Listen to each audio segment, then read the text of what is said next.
कृष्ण कृष्ण हरे हरे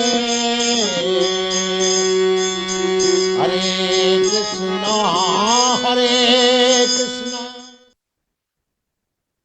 हरे कृष्णा। तो आप सभी भक्तों का हार्दिक स्वागत है आज के राम कथा में। तो आज हम लोग चर्चा कर रहे हैं श्री वाल्मीकि रामायण बालकांड और इसके 5वें अध्याय द सिटी ऑफ अयोध्या।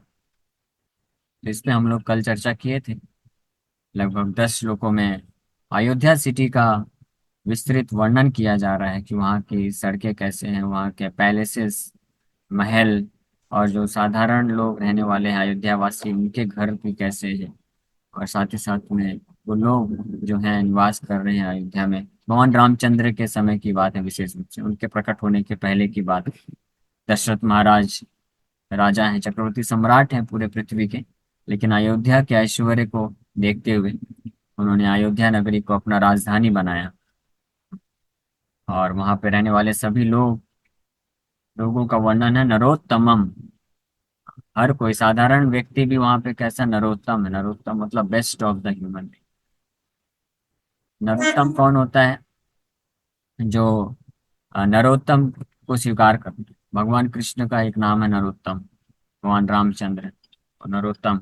जो उनको एक्सेप्ट करता है वो भी नरोत्तम हो जाते हैं, best of the human beings बन जाते हैं। अब आगे वर्णन कर रहे हैं। ये च बाणैर्न विद्यन्ति विविक्तम् अपरापरम् सप्तवेद्यं च विदितं लघुहस्ता विशारदा सिंहव्याघ्रवराहानां मत्तानां नरदतां वने हन्तारो निशितैर्शस्त्रैर्बलात् बाहुबलैरपि तादृशानां सहस्रस्ताम् अभिपूर्णां महारथै पुरीमावस्यामास राजा दशरथस्तदा ताम् अग्निमदभिर्गुणवद्भिरावृताम् द्विजोत्तमैर्वेदषडङ्गपारगैः सहस्रदय सत्तरतैर्महात्मभिर्महाऋषिकल्पैर्षिभिश्च केवलैः। तो ये अब आगे के 4 श्लोकों में 20 से 23 नंबर श्लोक में और वर्णन कर रहे हैं। City of Ayodhya saturated with thousands of maharathas. हजारों हजारों की संख्या में महारथी वहां पे थे। महाराज दशरथ महाराज की सेना में महारथी कौन होते हैं? एक रथी, द्विरथी, अतिरथी, महारथी, ऐसे होते हैं।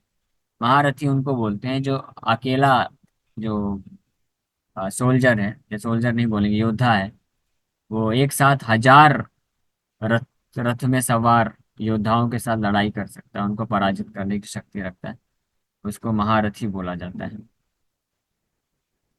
तो अयोध्या नगरी में हजारों की संख्या में महारथी हैं।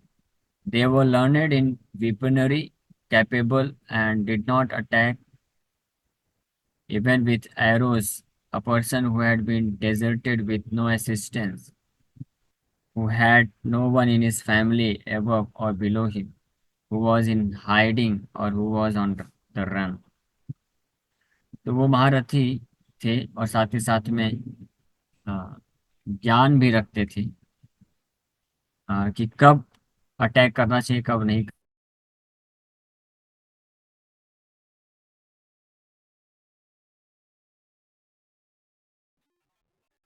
तो उनको ये भी ज्ञान था कि किस स्थिति में अटैक नहीं करना चाहिए।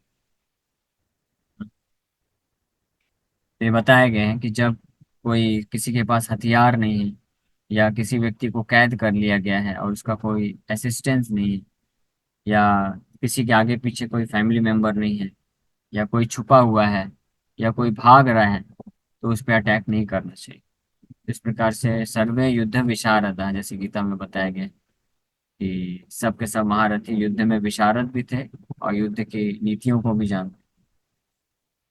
They would kill mad lions, tigers, and wild boars that roared in pride in their forest, with the force of their minds and with the strength of their arms, their assistants using sharp weapons.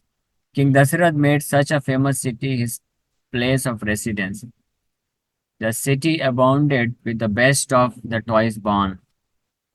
जिस प्रकार के महान क्षत्रिय थे दशरथ महाराज के इस city में, हजारों की संख्या में, 1 2 10 15 100 नहीं, हजारों की संख्या में महारथी हैं यानी क्षत्रिय हैं। और साथ ही साथ में अयोध्या नगरी में बताया जा रहा है कि कई संख्या में best of the twice born यानी महान ब्राह्मण भी हैं उनके राज्य में, possessing great intelligence, जो अत्यंत बुद्धिमान है। They lit their sacrificial fires, possessed Brahminical qualities such as control of mind and senses, had crossed the ocean of study of the Vedas and six Vedangas, and gave abundant charity। उनके गुण बताए जा रहे हैं कि वो जो है अत्यंत बुद्धि को धारण करने वाले हैं, और साथ ही साथ उन्हें यज्ञ करने में दक्ष हैं, और हर प्रकार के जो ब्राह्मणिकल क्वालिटीज हैं, ब्राह्मणों के गुण हैं, उनके पास हैं। सच एस सबसे महत्वपूर्ण ब्राह्मणों के गुण बताए जाते हैं, समाह दमः तितिक्षवः, यानी मन और इंद्रियों में संयम, सहनशीलता, सत्यनिष्ठता, ये सब गुणों से परिपूर्ण है ब्राह्मण, यानी बस नाम मात्र के ब्राह्मण नहीं।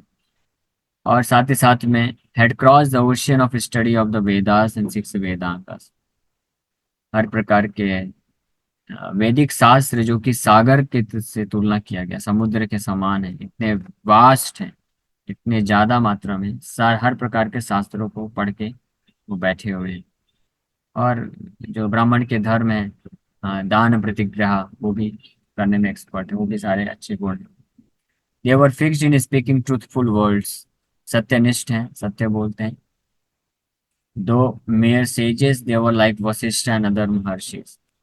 बताया जा रहा है कि अयोध्या नगरी में, भगवान रामचंद्र के नगरी में, उस वक्त जो ब्राह्मण थे वहाँ पे, वो इतने समर्थ थे कि वशिष्ठ और अदर जो अन्य महर्षि माने जाते हैं, ऋषियों में भी जो सबसे महान होते हैं महर्षि के जैसे, वो उनके गुण हैं।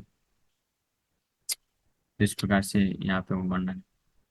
लघु हस्ता refers to those learned in weaponry. Capable indicates that they knew how to get things done. तो क्षत्रियों के बारे में, अयोध्या नगरी में जो क्षत्रिय हैं उनके बारे में वर्णन दिया गया कि हजारों की संख्या में महारथी हैं, यानी हर प्रकार के अस्त्र शस्त्र को चलाने में निपुण हैं, और साथ ही साथ में कैपेबल, दक्ष हैं। इसका मतलब है कि किसी कार्य को करवाने में वो सक्षम हैं, जानते हैं कैसे करवाया जा सकता है। Still they didn't kill certain persons such as a person who had no genealogical and antecedent like a father or consequent like a son. That is a person who is the sole heir of his family lineage. Saptavedhyam indicates that they were capable of killing persons simply by hearing their sound, but they wouldn't use this ability to kill persons who were in hiding. They wouldn't attacking them. Such persons, even with arrows, what to speak of attacking them with machinated weapons. These were Maharathas capable of protecting themselves, their charioteers and horses while in war. तो हालांकि वो महारथी हैं, क्षत्रिय हैं, उनका वर्णन है महाराज दशरथ की सेना में, आर्मी में, अयोध्या में जो क्षत्रिय हैं उनके साथ हजारों की संख्या में, तो इतने महारथी हैं कि ये सबके सब शब्द वेद्यम, शब्द भेदी बाण चला सकते हैं। शब्द वेद्यम का मतलब होता है कि जो केवल दूर कहीं पे केवल शब्द ध्वनि को सुन करके अंदाजा लगा सकते हैं कि आ, आ, कैसे तीर को छोड़ना है, तो उसको जाके उसका वध कर दे। उसको देख नहीं पा रहे लेकिन शब्दों को सुन करके उसका वध करने की शक्ति रखते हैं। तो ये सब जानने के बाद भी वो जो है नीति भी पालन करते हैं। ऐसा नहीं कि जो छुप रहा है, जो युद्ध नहीं करना चाहता है, तो उसको भी मार दे। हालांकि जानते हैं, कला है उनके पास, यानी अगर कोई शत्रु आया अटैक करने के लिए, लेकिन अगर वो अटैकिंग मोड में नहीं है, शत्रु है लेकिन अटैक नहीं कर रहा है, छुपा हुआ है, तो फिर इस कला को जानते हुए भी शब्द भेद्यम वो उसके ऊपर आक्रमण नहीं करते। इस तरह से ये इस श्लोक में क्षत्रियों और ब्राह्मणों का वर्णन है। The acharya explain the final verse as follows. This elucidates the Shruti text that states that qualified Brahmanas desire to realize the Supreme Being through sacrifice, charity, austerity and fasting. जो योग्य ब्राह्मण होते हैं तो वो ब्रह्म साक्षात्कार प्राप्त करना चाहते हैं। ब्रह्म साक्षात्कार का मतलब होता है भगवत साक्षात्कार, क्योंकि भगवान ही परम ब्रह्म है, कृष्ण साक्षात्कार। तो जो योग्य ब्राह्मण है वो कृष्ण का, भगवान रामचंद्र का साक्षात्कार प्राप्त करने के लिए तत्पर रहते हैं, यज्ञ दान तपस्या व्रत करने के लिए।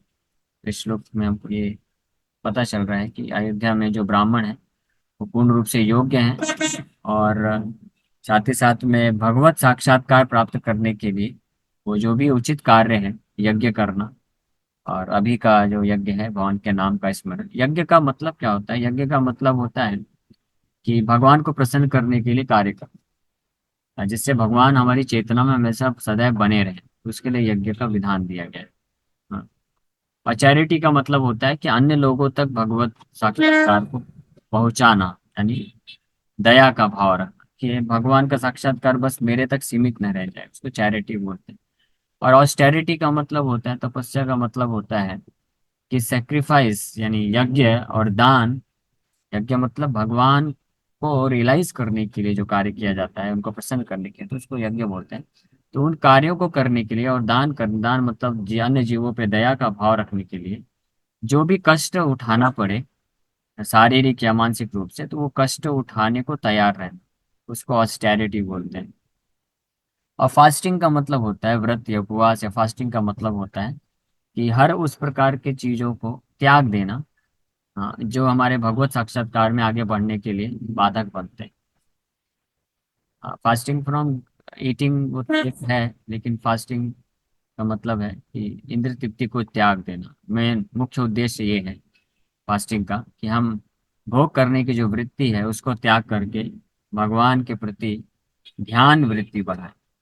तो जो अयोध्या में जो ब्राह्मण है, सब best of the twice born बोला गया है इस श्लोक में, कि सब के सब बहुत ही एक्सपर्ट महान ब्राह्मण है। महान ब्राह्मणों के लक्षण बताए गए। जो महान महान मतलब जो असली योग्य ब्राह्मण होते हैं, तो वो लोग ये चार कार्य में सदैव लगे रहते हैं। क्या क्या? Sacrifice, charity, austerity and fasting. यज्ञ दान तपस्या और व्रत। तो यज्ञ दान तपस्या व्रत क्या है, ये हमने अभी चर्चा किया। गीता में भगवान और इसको विस्तार से बताते हैं, यज्ञ दान तपस्या व्रत कैसे किया जाता है अलग अलग तरीके से। लेकिन इन सब का उद्देश्य, मुख्य उद्देश्य क्या है? भगवान को साक्षात्कार प्राप्त करना। So Dvijottamaya indicates that the city abounded with the best of the toys born, who had taken initiation into Vedic studies at the age of 8। 8 साल की उम्र में ही जो ब्राह्मण दीक्षा प्राप्त कर लिए। और द्विजोत्तमय शब्द सूचित करता है कि ऐसे ब्राह्मणों की संख्या प्रचुर मात्रा में थी अयोध्या नगरी में दशरथ महाराज के समय में। जैसे आज के समय में जैसे इंजीनियर्स जो होते हैं, और या अन्य जो ग्रेजुएट्स होते हैं, उनकी संख्या प्रचुर मात्रा में भरी पड़ी रहती है, लेकिन जॉब नहीं मिल पाता है, लेकिन प्रचुर मात्रा में है। तो असली जो वैदिक हरे कृष्णा सिस्टम प्रभु। में, ये जो गाड़ी जो है ना, तो बोलिए। देखिए लेफ्ट साइड में ही रहिए, गाड़ी जो खड़ा है सब। हाँ, तो वैदिक समय में देखे। जो ब्राह्मण दीक्षा देते हैं उनकी संख्या ज्यादा है। यहाँ पे बहुत है, द्विजोत्तमय शब्द ये सूचित करता है कि प्रचुर मात्रा में ब्राह्मणों की संख्या है वहाँ पे, योग्य ब्राह्मण, जो कि 8 साल की उम्र से ही वैदिक ग्रंथ, न केवल वैदिक ग्रंथों को पढ़ने में समझने में लगे हुए हैं, बल्कि उनको प्रैक्टिस भी करते हैं, अभ्यास भी करते हैं। और क्या अभ्यास करते हैं, पहले हमने चर्चा किया, sacrifice, charity, austerity, and fasting. So they had studied the Vedas, including the Upanishads as well as the Vedangas।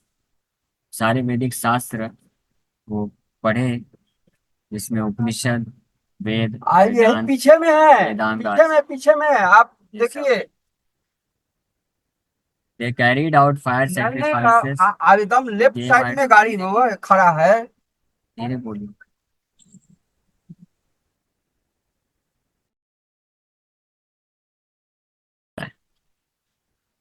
तो हम लोग यहीं पे विराम करेंगे। अयोध्या नगरी के ऐश्वर्य का वर्णन इस 5वें अध्याय में किया गया है, जिससे पता चलता है कि भगवान के लिए उचित जो निवास स्थान है, जो जगह है, वो हर हर दृष्टिकोण से, वहाँ के संसाधनों से लेकर के प्राकृतिक प्रकृति की व्यवस्था को लेकर के से लेकर के साथ ही साथ में रहने वाले जो लोग हैं, वो जिस भी वर्ण आश्रम में उपस्थित हैं, वो सब में बेस्ट बेस्ट क्वालिटीज में वहाँ पे मौजूद है। ऐसी जगह में भगवान प्रकट होते हैं।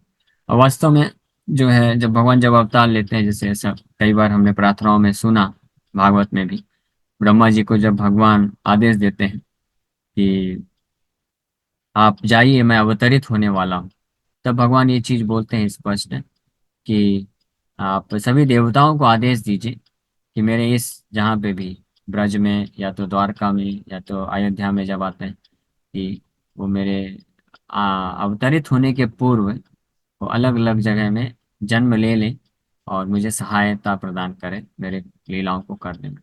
तो ये कोई साधारण लोग नहीं होते, स्पेशली जब आज भी जो धाम में जिनका जन्म होता है, तीर्थ स्थानों में जन्म होता है, तो वो भी साधारण नहीं होते। वो भी पिछले जन्मों के उनके जो है धर्म है के कार्यों के कारण है, पुण्य के कार्य के कारण है। लेकिन भगवान के टाइम पे तो जो आते हैं, प्रकट होते हैं, वो निश्चित रूप में वो, वो भी कोई साधारण व्यक्ति नहीं। ये हमको इस अध्याय से एक शिक्षा प्राप्त हुई। कल से अब वो आगे वर्णन करेंगे कि कैसे महाराज दशरथ वहाँ पे रूल करते हैं अयोध्या नगर। Okay, so thank you very much.